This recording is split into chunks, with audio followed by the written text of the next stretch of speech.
Primero, espero que estén todos muy bien. Gracias por estar aquí acompañándonos. Bueno, primero, como la introducción dice, yo trabajo con modelos de automatismo celular o Cellular Automata, lo cual me permite desarrollar una serie de trabajos que, como lo vemos aquí en la presentación, permiten optimizar formas y espacios que pueden ser de distinta escala, puede ser de lo micro a lo macro. Por eso habla esta investigación o esta presentación desde las grillas que son reticulares X y Z hasta el espacio de alta resolución que podemos lograr eventualmente. A ver, ahí sí. Primero, un pequeño resumen de cosas que he hecho durante mi vida profesional. Algo se mencionó. Por ejemplo, tengo acá esta torre que ganó un premio Holcim Award a Sostenibilidad hace años atrás, la cual básicamente se desarrolla a partir de elementos cortados y dimensionados mediante la lógica de captura de agua a partir de niebla. Fue principalmente desarrollada 100% en Rhino, que significa que cada una de las piezas, dimensiones y proporciones fueron desarrolladas 100% mediante algoritmos visuales. Y permitió finalmente desarrollar esto a muy bajo costo y con posibilidad de serialización futura. Otro ejercicio que fue bien interesante fue el pabellón para la empresa Arauco Forestal, a partir de un sistema de estructuras agregadas. Esto que se ve ahí era el muestrario de láminas de muebles, en la cual se le enviaba a los distintos proveedores para finalmente los restos de ese catálogo se transformaron en el pabellón, que fue un pabellón que se comprimía y se podía llevar en un vehículo de tamaño medio sin ningún problema. Y todo sin pegamento, básicamente mediante roce, entendiendo la lógica de la parte, sus espesores, fricción y finalmente cómo se puede ir realizando. Después una tercera iteración tiene que ver con los automatismos celulares y llevados al espacio virtual, metaverso, como se le quiera denominar hoy en día. A partir de esto empezamos a trabajar junto con la oficina de investigación que tenemos dentro de UCL en Reino Unido, a partir de la iteración de cómo tomar data del entorno, cómo optimizarlo y finalmente llevarlo a espacios que posteriormente son optimizados mediante Machine Learning. Los resultados, bueno, esto es el flujo de trabajo, algo que después voy a profundizar, y algo que también se vio o hemos estado trabajando dentro del workshop aquí, donde ustedes, por ejemplo, pueden ver estos cubitos que son con colores que son optimizados a partir de radiación solar, así como todo el proceso finalmente de llegar a la forma optimizada. Después los resultados son llevados a WebVR, mediante el cual pueden seguir siendo visitados a partir de dicha plataforma. Un poco más de representación respecto a lo mismo, y sobre todo tiene que ver con la riqueza de lo que se puede desarrollar a partir de trabajar con estas lógicas de diseño a pequeña escala y cómo se va escalando a mayor tamaño, tanto en lo real como a escala de espacio de diseño interior, se podría decir, o finalmente llegando al espacio virtual de metaverso. La pregunta, entonces, ¿qué es arquitectura celular? Y eso es donde comienza finalmente todo esto. Esto es, en esencia, es espacialidad que se va generando a partir de procesos de agregación mediante código que finalmente van interpretando el espacio arquitectónico independiente de la escala. Lo interesante acá es que un simple elemento va negociando con otro y finalmente van construyendo estructuras de tamaño mayor. Otro ejemplo que aparece acá en pantalla, tengo que apretar play. Sí, ahí sí. Ahí está funcionando. Sí, ahí está. Este es un autómata asíncrono, el cual ustedes ven estas celdas rojitas, van moviendo información, van moviendo material, tanto virtual como real. En el caso, a su vez, por acumulación, van generando distintas formas que parecen casi naturales, pero que en la práctica son sintéticas.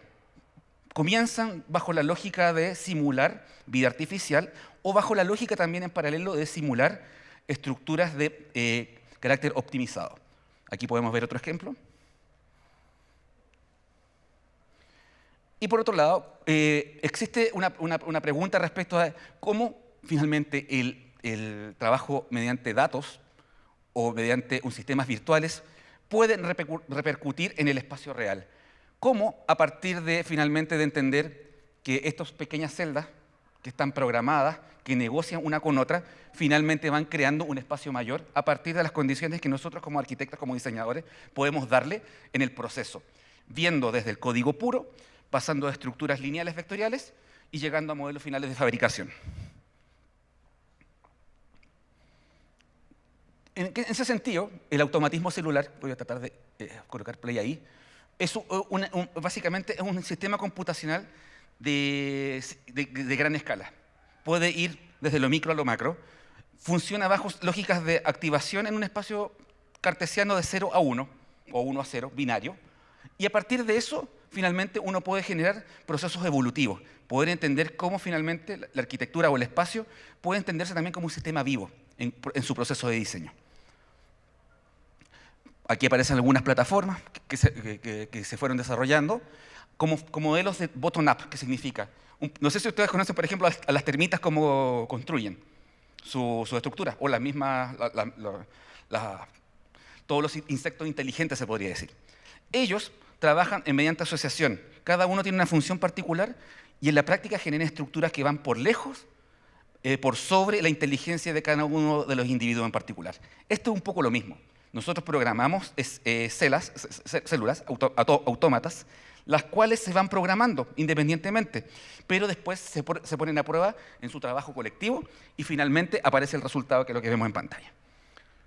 En ese sentido, acá nosotros tratamos de entender la transición entre el trabajo digital y el pensamiento computacional, que no son las mismas cosas. Una cosa, el trabajo digital, tiene que ver con las habilidades que vamos entrenando, y otra manera es la estructura de pensamiento que hay detrás. En ese sentido, esta estrategia de diseño, que es la arquitectura celular, es una teoría de diseño digital, que lo que propone es ese trabajo asociado entre entender la inteligencia desde lo digital, cómo aplicarla desde el pensamiento para finalmente entender cuáles son sus resultados. Entonces, ¿cómo es esto como diseño o teoría de diseño digital? Y cómo finalmente podemos resolver un problema, porque aquí había que colocar una pregunta.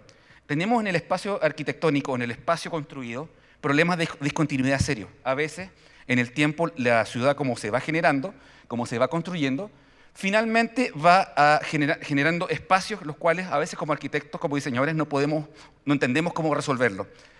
Este sistema lo que busca finalmente es darte una respuesta un poco más orgánica, un poco más optimizada, y que no necesariamente genera espacios cerrados. Pueden ser espacios intermedios que perfectamente corresponden al tejido urbano de espacio público. En ese sentido, tenemos 4 grandes escalas que se cruzan para poder llegar a este objetivo. Tenemos en una primera instancia los elementos de autómata celular.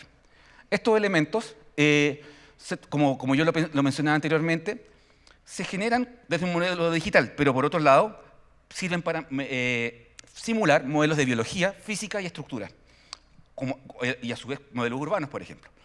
Y de esa manera nosotros podemos entender que estos modelos, dentro de lo que es el gran paraguas de la inteligencia artificial, residen o dialogan, por un lado, con algoritmos genéticos. Nosotros probamos, por ejemplo, en el workshop ayer, algoritmos genéticos y cómo van probando en el tiempo mediante sistemas de inteligencia.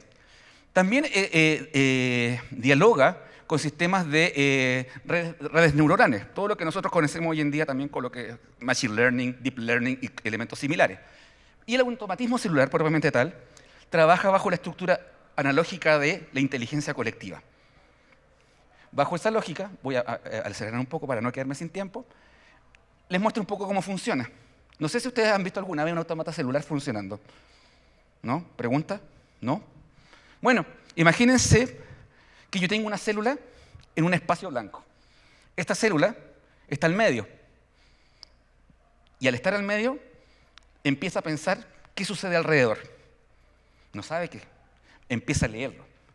Y a partir de eso, empieza a entender, tengo un vecino a mi izquierda y uno a mi derecha, en el modelo más simple. No estoy hablando de tres dimensiones.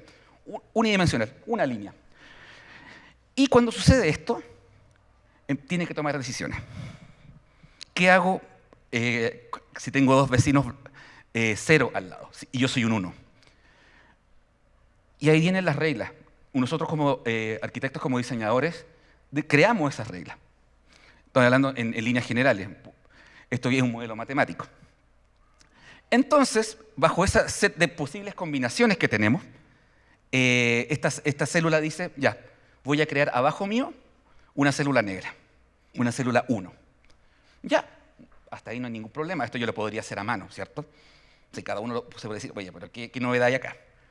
Bueno, la célula blanca que está al lado, la célula 0, empieza a pensar exactamente lo mismo. Bueno, yo tengo un 0 a un lado y un 1 al otro.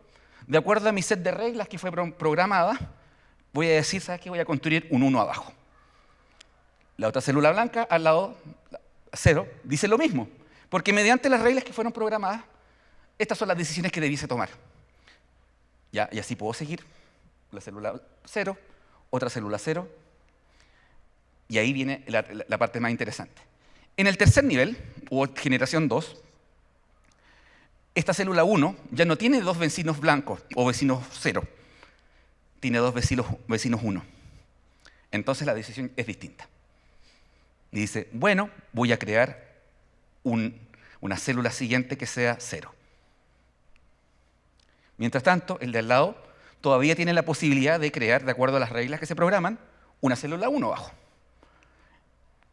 Pero el del otro lado tiene una especie de ruido en el sistema. No va a ser exactamente lo mismo que hizo la célula anterior, sino que dice, ¿sabes qué?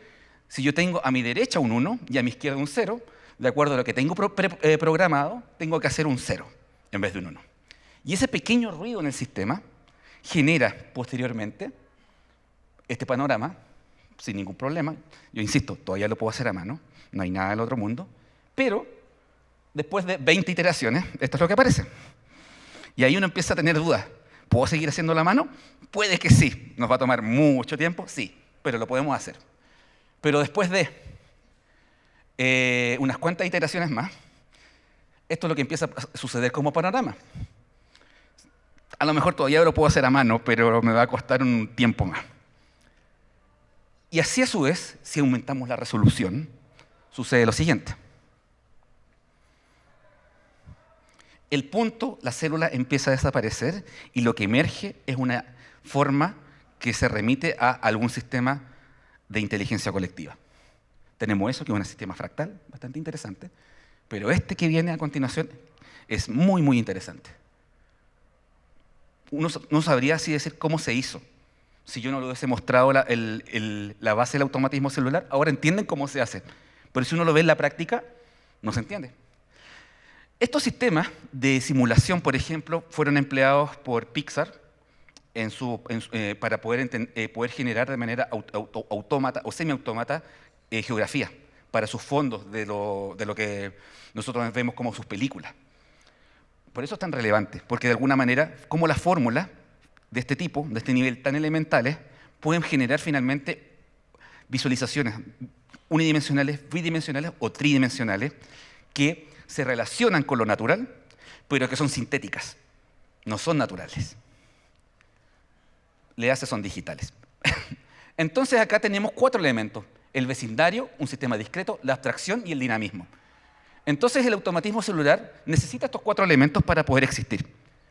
El vecindario tiene que ver con esta célula que leía su entorno. En función de lo que sucede en su entorno es lo que la célula va a hacer.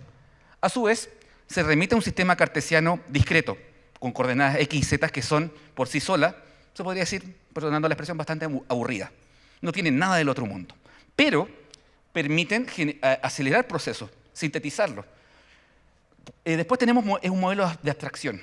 ¿Por qué es un modelo de abstracción? Porque cuando nosotros lo simplificamos, tenemos la posibilidad de escalarlo posteriormente a un tamaño superior. Y es dinámico porque va corriendo en el tiempo. Una iteración, hasta finalmente llegar a un resultado más o menos complejo. Y no una sola solución, sino que en un set de posibilidades, a partir de los parámetros que vamos utilizando. Tenemos clasificaciones y familias, porque esto, al fin y al cabo, toda la serie de combinaciones que les mostré, nos permiten crear o entender que existe esto que era el one de una dimensión, existen otros, y que es el dos dimensiones, de su creador, John Boy Newman, un matemático húngaro que empezó con este sistema de un modelo matemático a finales de los años 40. ¿ya?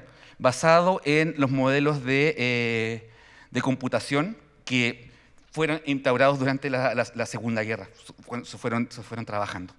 Posteriormente, en paralelo, aparece Moore, un segundo modelo, que reinterpreta el anterior, pero que aumenta la capacidad de lectura en el vecindario. El anterior leía 4 vecinos, el que viene, el Moore, ya lee 8. Y con eso cambia todo. ¿Por qué? Porque el de von Neumann podía generar este tipo de formas, que son bastante interesantes. Son fractálicas, muy bonitas, ¿cierto? En cambio, el de Moore tiene todas estas posibilidades de combinación. ¿Y qué sucede con eso? Se van generando otro tipo de formas, como lo que ven en pantalla, como lo que se ve en pantalla, donde ya no se entiende la célula, sino que se empieza a tener una forma emergente. Esa forma emergente, insisto, dialoga con lo biológico, pero también con lo sintético. Moore, de hecho, tiene uno de sus trabajos, dialoga principalmente con las máquinas artificiales. Tan así que llega a un punto de transición con las plantas artificiales. A ese nivel llega, en 2 dimensiones, 3 dimensiones.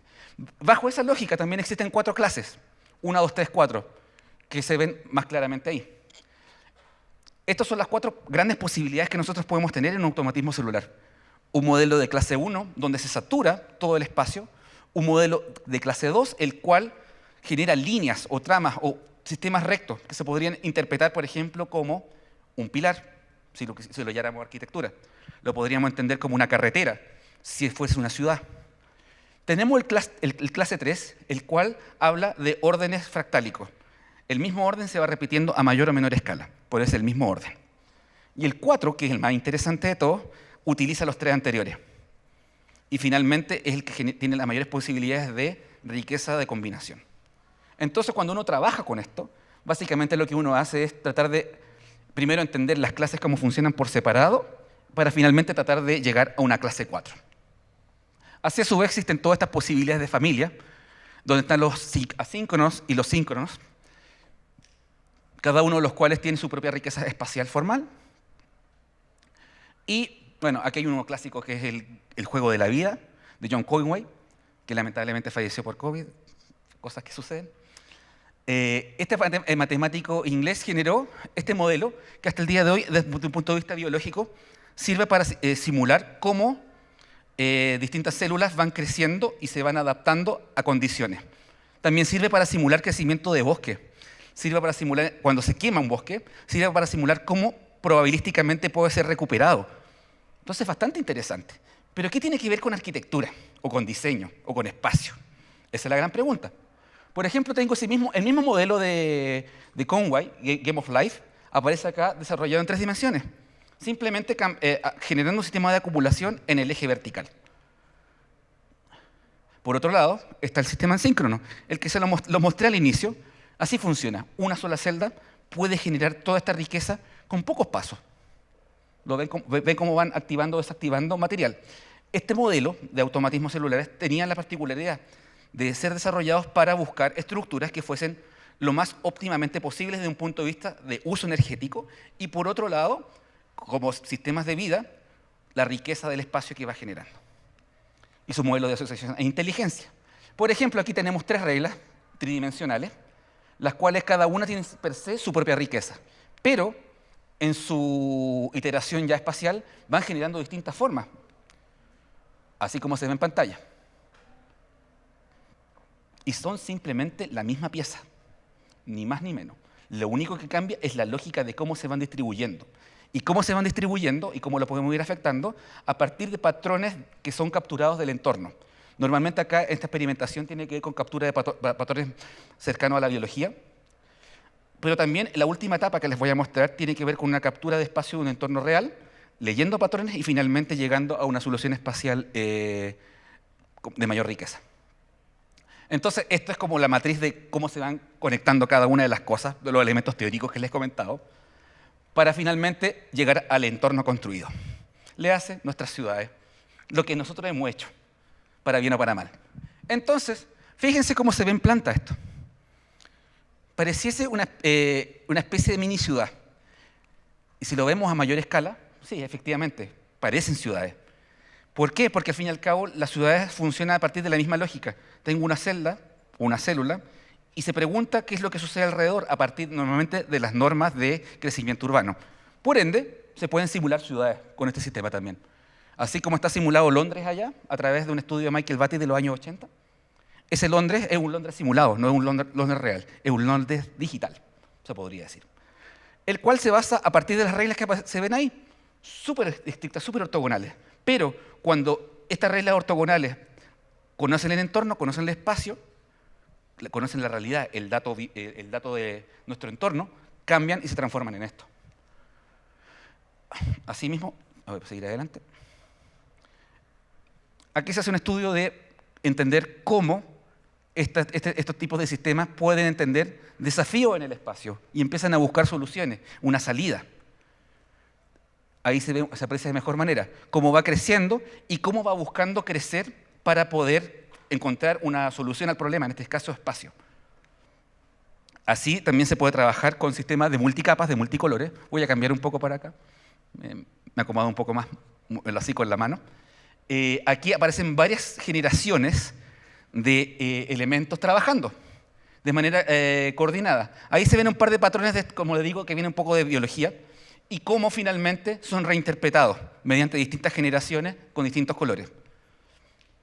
Y aquí llegamos a la arquitectura o los componentes arquitectónicos.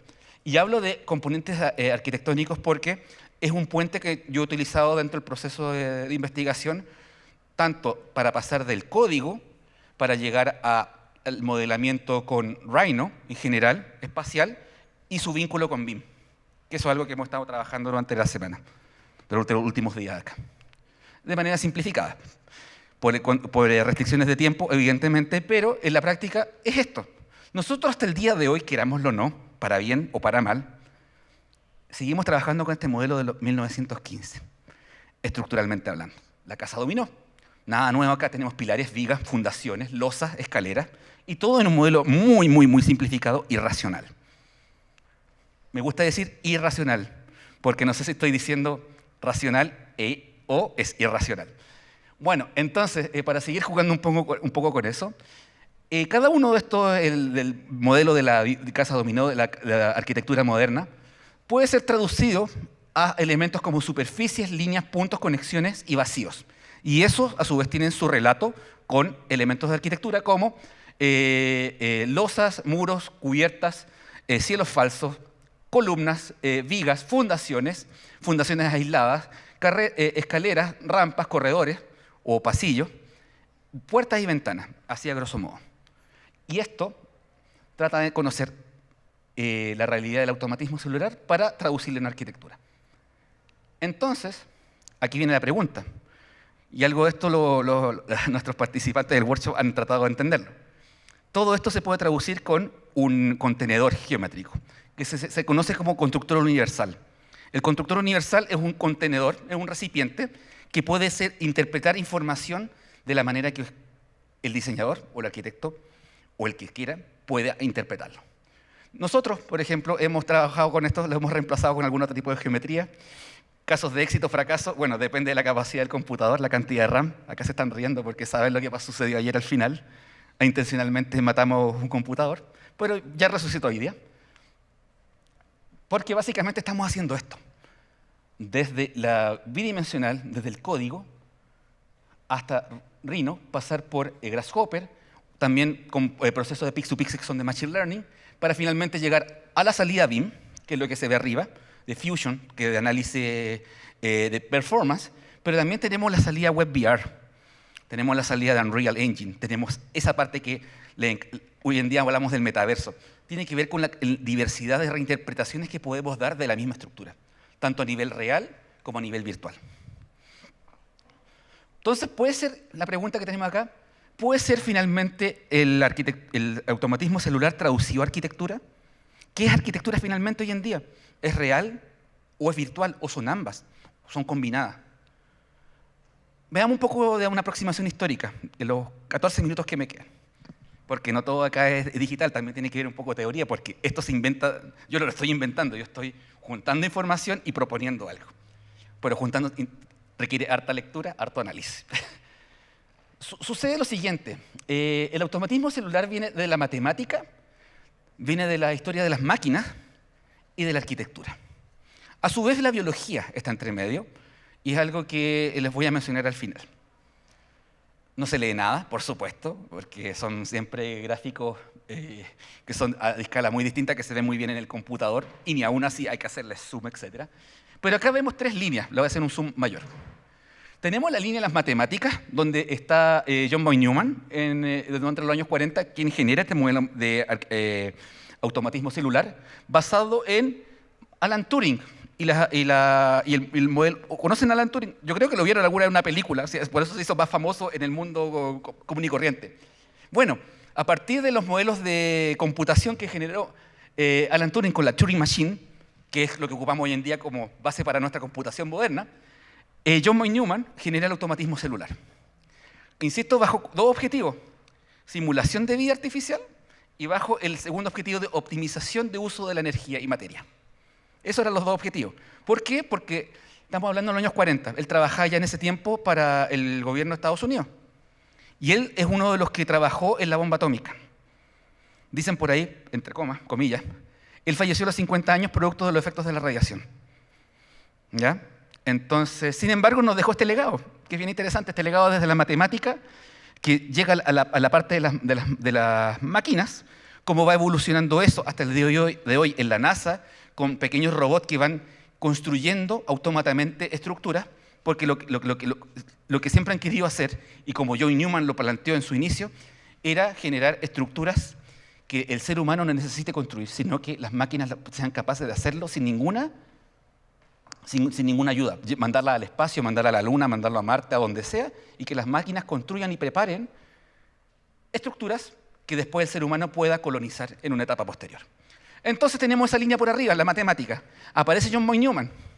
Y después, en los años 60, esto baja a la arquitectura con John Fraser, en los años 60. John Fraser es el heredero de todo lo que tiene que ver con la arquitectura y los cybernetics de los 50, 60 y los movimientos metabolistas, todo lo que sucedió ahí. Junto con eso hace el vínculo con la línea de máquinas, donde finalmente todo esto conlleva a que en los años 60 se arriba esta idea arquitectura. Pero de alguna manera no prevalece en el tiempo. Hay pocos ejemplos entre medio. Y de hecho, el mismo John y Julia Fraser con su señora generaron el Universal Constructor en arquitectura recién en los años 90. Imagínense, 40, 60, 90. Para posteriormente llegar a los 80 con Michael Batty y la simulación finalmente de ciudades. Después llegamos a distintos otros experimentos que tratan de bajar el autómata a una escala arquitectónica, pero hasta el día de hoy no se ha construido ningún proyecto de arquitectura real que utilice automatismo celular. Entonces, bueno, ¿qué estamos haciendo ahora? ¿Qué podemos hacer con esto? Esa es la gran pregunta. Sin embargo, la NASA atrás, abajo, sigue trabajando con sus simulaciones en el espacio, que no habla mucho con arquitectura, pero al fin y al cabo es otro tipo de arquitectura. Entonces, esa es la pregunta, si existe esta manifestación de arquitectura a lo largo de la historia. Hasta el momento no. Y ahí viene la aproximación en diseño en los últimos 10 minutos. Tenemos la escala urbana, la escala del vecindario y la escala de la arquitectura. En la escala urbana, nosotros siempre hablamos del edificio con su forma mayor.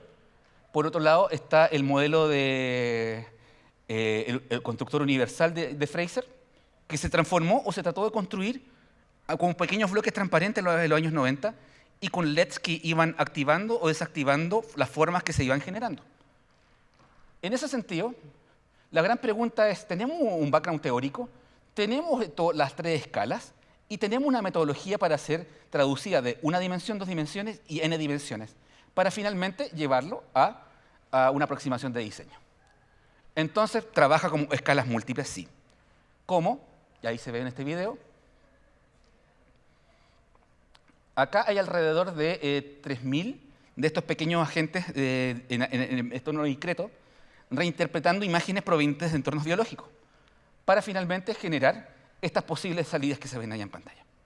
Esto estamos hablando de escalas de grises, simplemente. Sin embargo, insisto, el mismo código reinterpreta de 3 maneras distintas a partir de 3 patrones distintos. Así, a su vez, nosotros si vamos activando o desactivando reglas, podemos generar distintos tipos de estructuras. Por ejemplo, una regla horizontal genera elementos que son correspondientes a la clase 2, ¿se acuerdan? Que eran horizontales o verticales. Si empezamos a activar una cruz y una dirección hacia arriba, se empiezan a desarrollar escaleras. Y así sucesivamente, se van generando distintas riquezas espaciales a partir de activación o desactivación. ¿Y cómo controlamos la activación y la desactivación? A partir, insisto, de las imágenes o datos que le podemos ir cargando. El resultado inicial se traduce en una malla, como se ve ahí, casi una malla de acero, si lo lleváramos al mundo real. Pero nosotros podemos reinterpretar esa información, y eso es lo interesante. ¿Cómo podemos, a partir de lo que está a la izquierda, llevarlo a un territorio de la derecha donde se asemeja aún más un poco a esta estética biológica artificial que podría asumir este sistema? Así como lo que se ve en pantalla.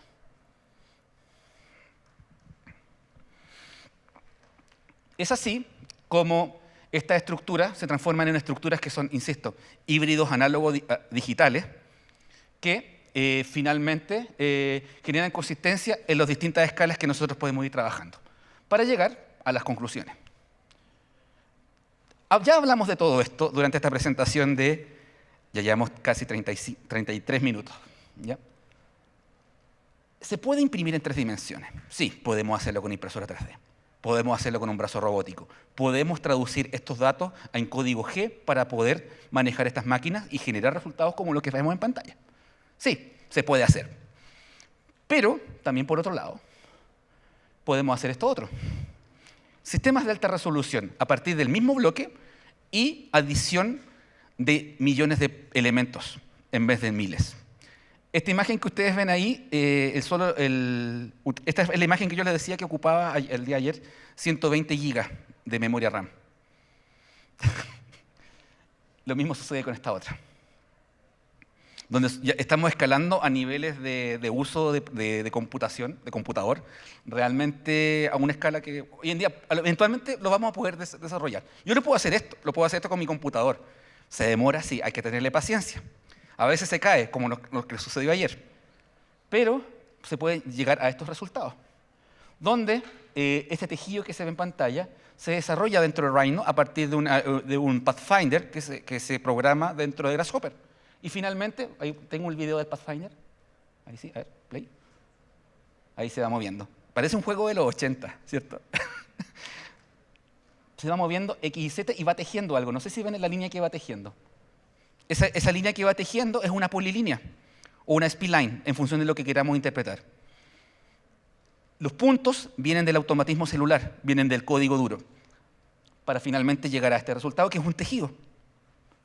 Por otro lado, se puede imprimir en alta resolución, entendiendo esta salida